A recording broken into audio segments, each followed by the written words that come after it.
ate Museveni tebasose mubba kati ojjukira ti President Museveni yayita ba delegates ne bagenda Kololo nga babagaye nti sente zaabwe ziri ku simu ne bagamba nti simu nti ekima kyageze tojjukira lwe yagenda najja sente mu Bank of Uganda n'abawendala nga ziri bazibbye baamutageera dda Museveni baamuyiga nti kakati ajja kukwata sente abagambi banna Uganda ebyo Emere yaabwe Emere y'abakatongole mugiveeko kati ndeese emmere yange biva mukola. This is what they do. They say toluba okukolawo ekintu ng'abantu be bonna yabaleese dda baleeta abamubbaluli abamunemesa luli baleete era bateeka mu kintu ekirala. Kyenjagala okumanya tutambudde bulungi katolese issue ey'emmere kyenjagala okumanya nga bwe wawadde solution ku bamalaaya no one opinion yo ku bimotoka engeri gyerina okutambula gwe ku lulwo olaba emmere kiki ekibulamu bakole bati anti emmere ya bintu bibiri erimu elementi zisatu emmere emmere mbaga nti esooka gundi apunye yayina emmere n'ebijanjaalo ebitumala to large scale ne babiteekamu ettaka ne babiteekamu ki Mandela ajje ku maapu kakati ntuddeyo ku mmere ti the largest supplier bamweginga out kakati bamweginga out ntujja tufuna koze ey'okubiri nti kati obanga muyiwamu ettaka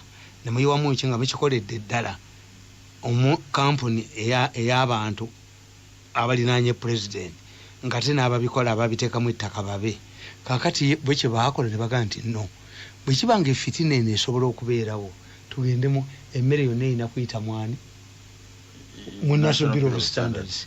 Kakati National Bureau of Standards mbabuulira ne mbagamba nti ffe tukitegeera bwe kibanga emmere eno ejja kugisa abantu mu mayumba tulina okukola ebintu bisatu. Ekisooka abantu bali abaateeka obuwunga n'ettaka mu buwunga bwa Aponye ekyo kimanyiddwa nti Aponye atunda mu UN Aponye atunda wa yonna Aponye atunda wa ekyo twalitegedde nti eyo malisi Aponye would go ahead to provide kuba bulina bweba nnyama ya mulufula kati ekitegeeza nti waliwo scarcity tebayina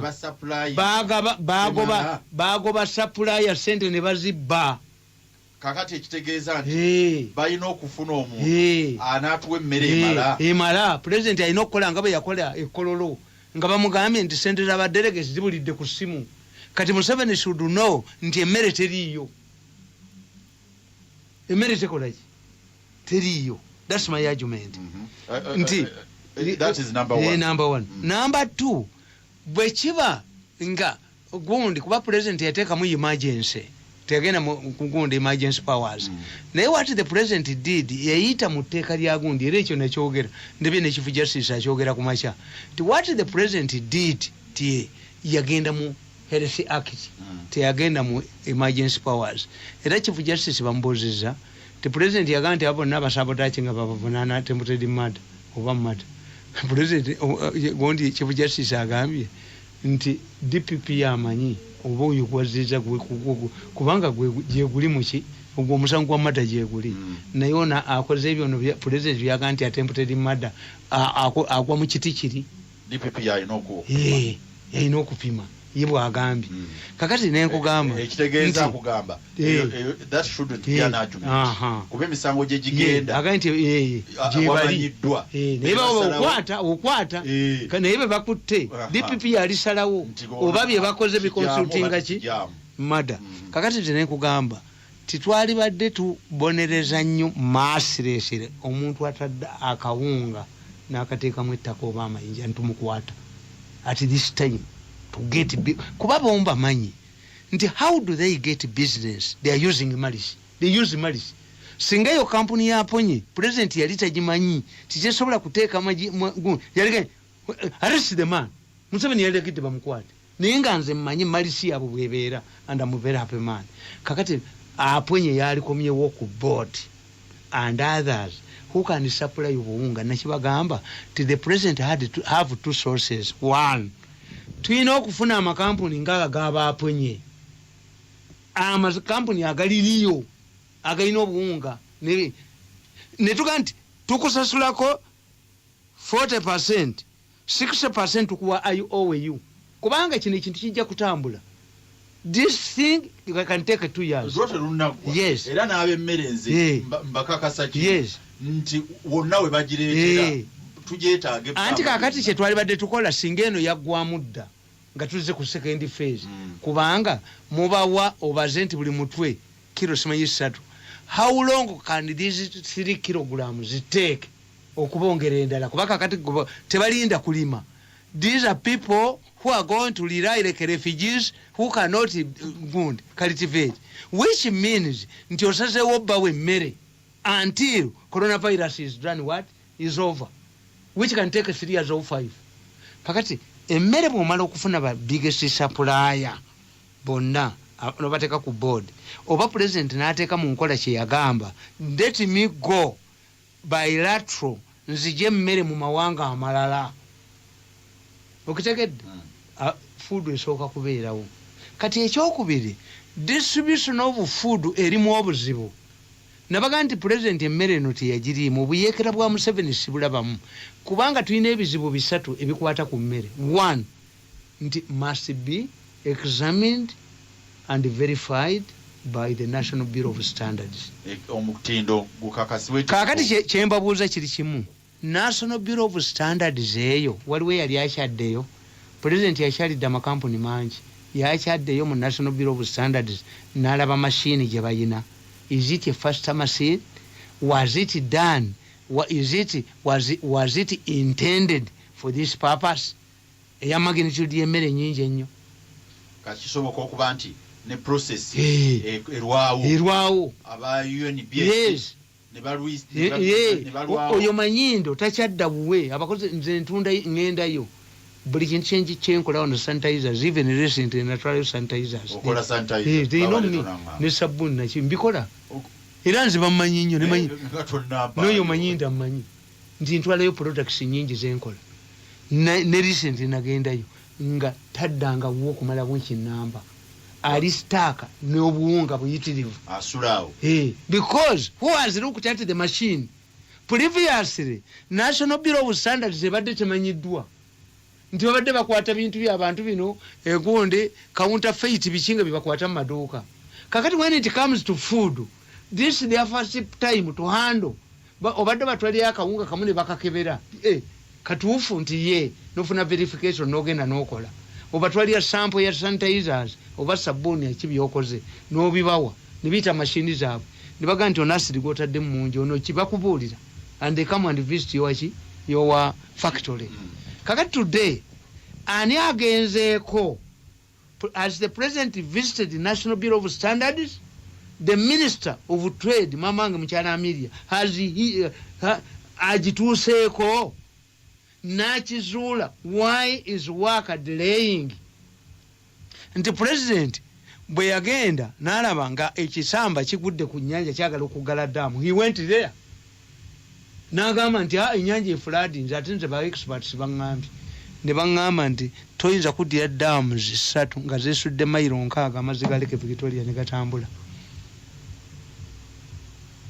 kuba buli wegatuuka gazibigira kaluma ani zonna daamu ziri kugunja. Kakati UNBS yo yabadde anti nedda oli mutuufu nnyo bano abasajja ba civil servants teboogera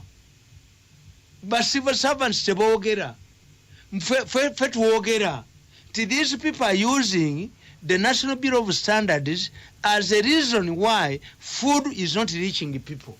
Nange nenkuga let us solve who has gone. Has the president visited, which is very important today? National Bureau of Standards is a very important component in coronavirus prevention. Nti emmere bagenda kuva mu nnyumba ate abantu bawano bazibu nnyo mu Kampala tebagenda kulumba nkoko ziri mu butale tebagenda kulumba matooke gali mu butale oba lumonde balumbye ba chairman ba 5 ba locals structure ya government obalaba yemengo. Have you seen banayuganda ejala beerumanga bali emengo walabyeko beega ali erubaga ku Sande oba ku kanisa y'abalokole babeega babenda ku mizikiti gy'abasiraamu. Why?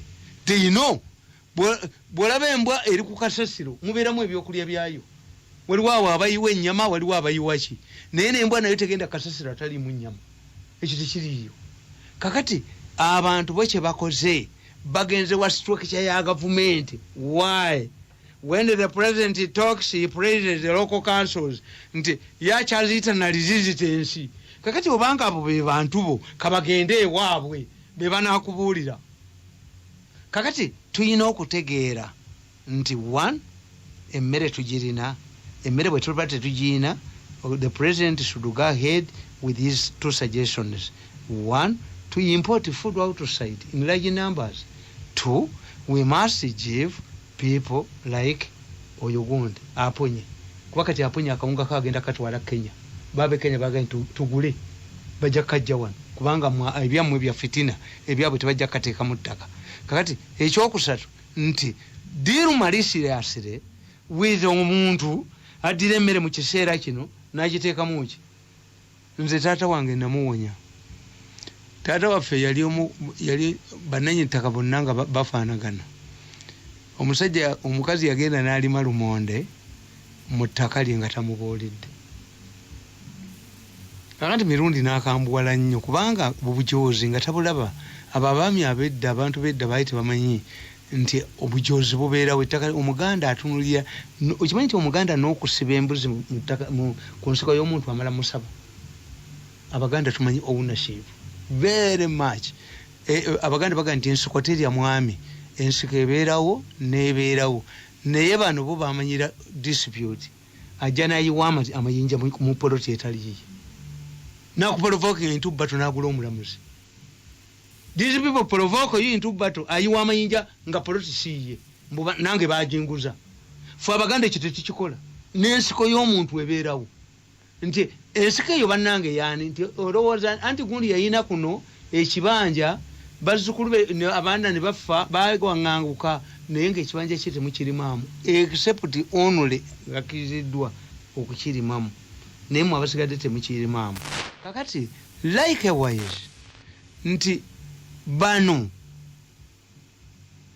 abali mu bintu by'emmere this is how kyembadde nkuga nti omuganda tajja kulumba katale omuganda amanyi nti naawe ali mu katale onoonya kiwago siggo wabbye emmere ye omuganda tagenda kulumba nte za muntu bazirye omuganda tajja kulumba nkoko ze batunda omuganda alaga wa government structure yija gy'okuyiwa abaana kati nde process ey'okwekalakaasa n'okuyiwa abaana ate nze president kyemusaasiramu nti Besigye mulowooza asirise amulowooza Besigye asirise when Besigye is quiet is when he is dangerous.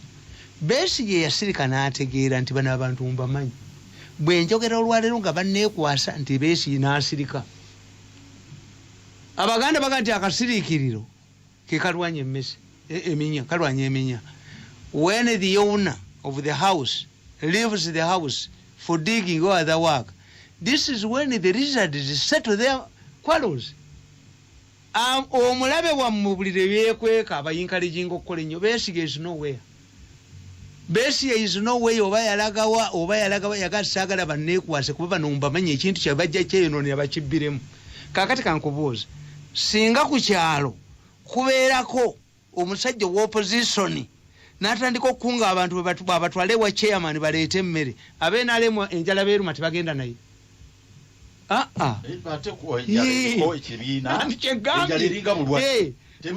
ndikakati ono bajjo nalabye bajjo nga bamutwala bajjo mbw akutte ekizindaalo kye alaga wa prime minister kumubuulira nti naye nga n'abasirikale abamukwata kyenkubuuza nti baabasirikale abo mulowooza okukwata bajjo bo akawunga bwe babakagaba basooka kagabira beewaabwe amaka gaabwe gayina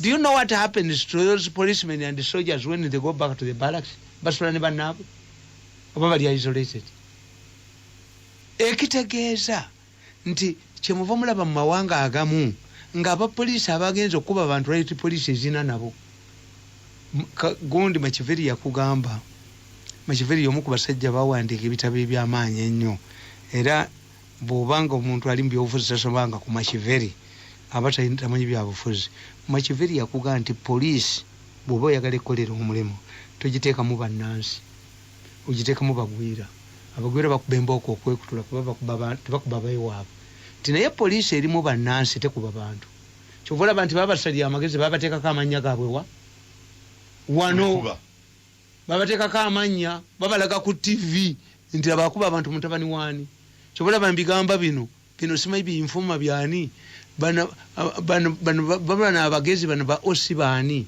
bo tebabeerayo mu bintu ebyo gano ag'okukyalo gano ge bajja okusekula bagaasa emitwe ga informa agakwata boda z'abaana bagende ku poliisi bazijjo babajjeko emitwalo 10 kino ekyokukyalo ekisinika amanyi oli osajja kuba bamukyusa dda alina diguli ye era tobalabayo.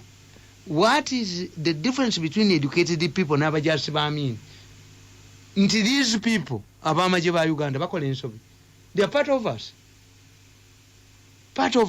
bantu bawano kakati gundi Emere Besigye asise temugenda munenya mu mmere yammwe yefu Besigye was active abantu bafunye emmere singa government yali yakitingadde Besigye baga nti ngenda gaba emmere president yaga nange tebayaje gaba njagigaba kakati Besigye kati ye Besigye yasirika abalekera bajjo nti bajjo bwagenda n'ekizindalo kye mwana neewunyiza abapoliisi baali sose kujjako bajjo kizindalo bakimugjeeko bamutuuziza na maaso sikka bangali okitegedde enkwata gye bakwatamu bajjo kati ng'alwanirira abantu ku mmere it's different. Why?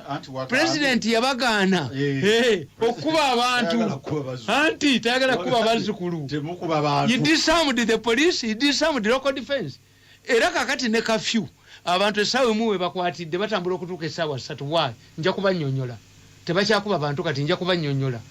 Do you know that abantu tebakyatya kafyu nga bwaluli naye nze ng'omuntu omu atali Museveni nze ng'omuntu entandikwa y'ebintu bino omuggo bwe gwavuga abantu batya ng'abantu bagondera amateeka kasita yagamba tabyagala ne baddayo anti nkugambye osanga n'owa boda kati ng'atisa abantu basatu kani imagine kuba ne bw'oba webbye wandigambye kituufu anti wakyali muggo naye babiri basatu Nigeria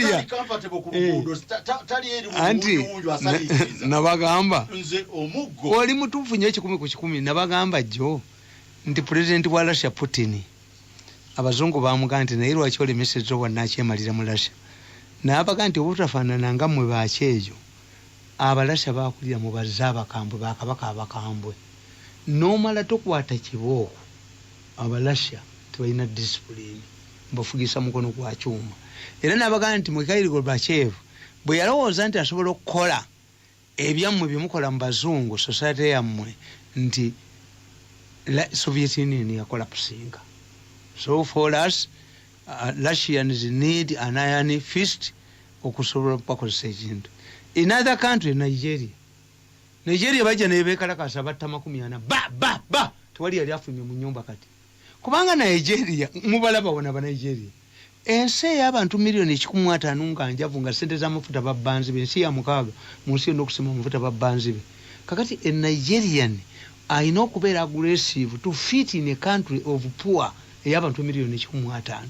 That's why baba Nigeria bakuba bukubi masasi abantu baddayo mayumba gaabwe otherwise omu Nigeria naye takwatibwa naki kakati wano ye president yekye yesimidde nti bwayogera bakola ki bawulira n'ekyokubiri nti abantu bawano bayina nnyo access ku media oluzungu lwe lubalema nti abaana obalabye nti kakati abaana basomera ku TV which means you would see demonstrations but which means many families have TV sets kibakakanya kubanga TV bazikola ki but go in a country where TV sets are not available babuyina buli obutono nabulabye ku TV nga babulaga ti abaana bagamba nti abo ku TV banguwa nnyo tebagira ki but at least aba bakibiramu bakabishenga bakiriramu sente abo bafuna sente kubanga bwekiba nga unze mbagamba abasomesa nti abaana lwe bavudde mu luwumula lwe bakola ebigezo if we teach more than you people with the parents why don't we leave the children at home okimanyi practice y'abasomesa gye bakola abaana oluva mu holiday ng'essomero lizzemu lwaleero enkya batandika test kakati oba abaana basoma nnyo nga tuli nabo kati ate mwe tubaweera ki ssente what the president says nti tujja kuddamu tukole sirabaasi endala naye olwokuba baagala okulya sente zirina okuliibwa abasuubulira mu coronavirus. Well, okuga nti abaana beerabira, abaana bakola, we shall have a new system. Nti taamu ejja kuva wano etuuke wano, like the president said, nti bwe twawamba Kampala amasomero gaasoma, but we designed the program depending on ekyo obudde bwakyo.